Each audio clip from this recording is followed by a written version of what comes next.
नमस्कार, समाचार संग्रह प्लस में आप सभी का स्वागत है। मैं हूं आपके साथ यशनी जहां। आइए आपको ले चलते हैं कैबिनेट की बैठक के बाद केंद्रीय मंत्री प्रकाश जावड़ेकर ने कैबिनेट के फैसले की पूरी जानकारी दी। सबका स्वागत है। आज प्रधानमंत्री नरेंद्र मोदी जी की अध्यक्षता में मंत्रिमंडल की बैठक हुई। उसमें अनेक विषयों पर चर्चा हुई। हमें पता है कि भारत में वैक्सीनेशन अच्छा और तेजी से हो रहा है। आज तक 4,85,00,000 लोगों को 4,85,00,000 टीके लगे हैं, डोसेस मिले हैं।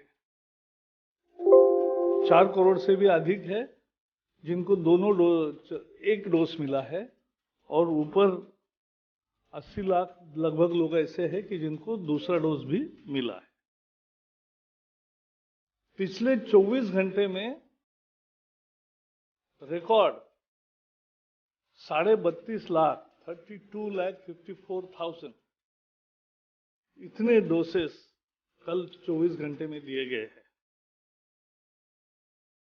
और कितना अच्छा चल रहा है, तेजी से चल रहा है। फरवरी में जहां रोज का एवरेज मंथली यानी 30 दिन का एवरेज रोज 3,77,000 था, मार्च में वो 15,54,000 हो गया, लगभग 4 गुना से ज्यादा बढ़ा। और पिछले सप्ताह में भी रोज 20 लाख हुए और कल 32 लाख हुए।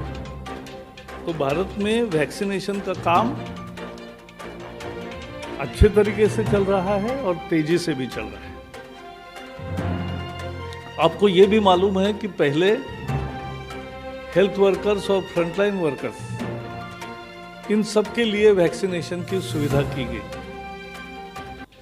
और वो आज भी जारी है। कुछ लोग जो बचे हैं उनका आज भी हो सकता है। फिर 16 फरवरी से 60 से ऊपर जो बुजुर्ग हैं, उन सबको जिनकी उम्र 60 से ऊपर है, ऐसे सभी लोगों को वैक्सीन मिलने की सुविधा उपलब्ध करी थी। और 45 to 60, 45 से 60 तक जिनकी उम्र है,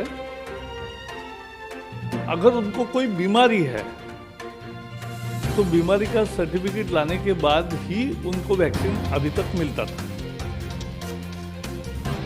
लेकिन जैसे मैंने कहा, आज मंत्रिमंडल के बैठक में चर्चा हुई और विशेषज्ञों की सलाह, टास्क फोर्स का सलाह और वैज्ञानिक आधार पर 2 फैसले किए गए।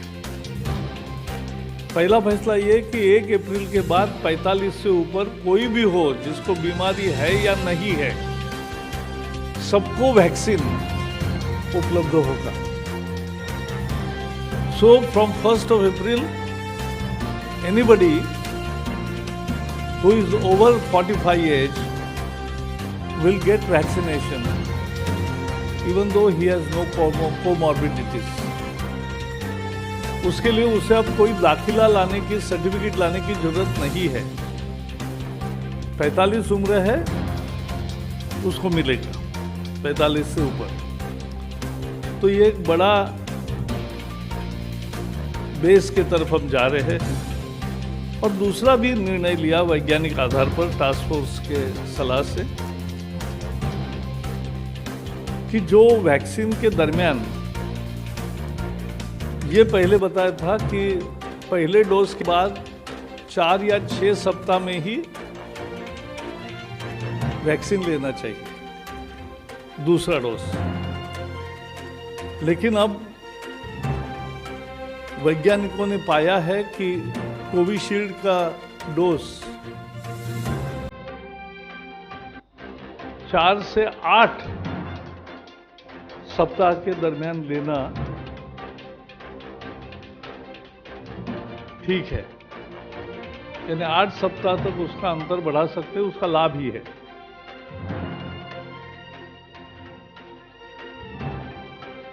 इसलिए हमारी सबको दरख्वास्त है कि जो भी 45 के ऊपर है सब लोग अपना नाम रजिस्टर करें और अपॉइंटमेंट लेकर वो टीका लगाए, वैक्सीन करें। और एक और बात कहना चाहता हूं कि वैक्सीन पर्याप्त मात्रा में उपलब्ध है, उसकी चिंता करने की जरूरत नहीं है। और भारत को अभिमान है कि भारत के दोनों वैक्सीन बहुत अच्छे सफल है। खुद प्रधानमंत्री ने कोवैक्सीन लेकर एक तरह से उस मुहिम का शुभारंभ किया था और इसलिए कोई भी वैक्सीन ले, डॉक्टर के सलाह से दूसरा डोज ले और अपना नाम रजिस्टर करके पहले वैक्सीन ले ले। और 45 से ऊपर कोई भी हो उसको अब ये वैक्सीन मिलेगा। So today cabinet discussed one important issue of more vaccinations, as we have already achieved speedy and good vaccination campaign. Till today we have provided vaccinations to the tune of 4 crore 85 lakh. Vaccines have been administered. In last 24 hours, more than 32 lakh vaccines were administered. As you know, all the health and frontline workers and people above 60 were allowed to, in batches, in phases, to take vaccines. And even it was allowed that anybody above 45 age with comorbidities will also get vaccine. But now today, after discussion and the advice from the task force and scientists, this is decided that from 1st April, the vaccine will open for everybody above 45 years of age. So we request that all eligible people should immediately register from 1st April and get vaccinated, because that is basically the shield against the disease. In a second decision also, the advice given by the scientists and world scientist bodies also, that the second dose can be administered between 4th and 8th week, particularly for Covishield. And let me tell you, so our appeal is that all above 45 should take vaccine as early as possible. That will provide them the shield against the corona disease, and they should register for getting it vaccinated. And also let me clarify that vaccines are available in enough number. There is no scarcity, and supply chains and supply line is intact. And so all should, and I am very sure कि इस निर्णय का सभी लोग स्वागत करेंगे और उत्साह से वैक्सीनेशन के लिए आगे आएंगे। हमारी वीडियो पसंद आने पर लाइक, शेयर और सब्सक्राइब करना ना भूलें।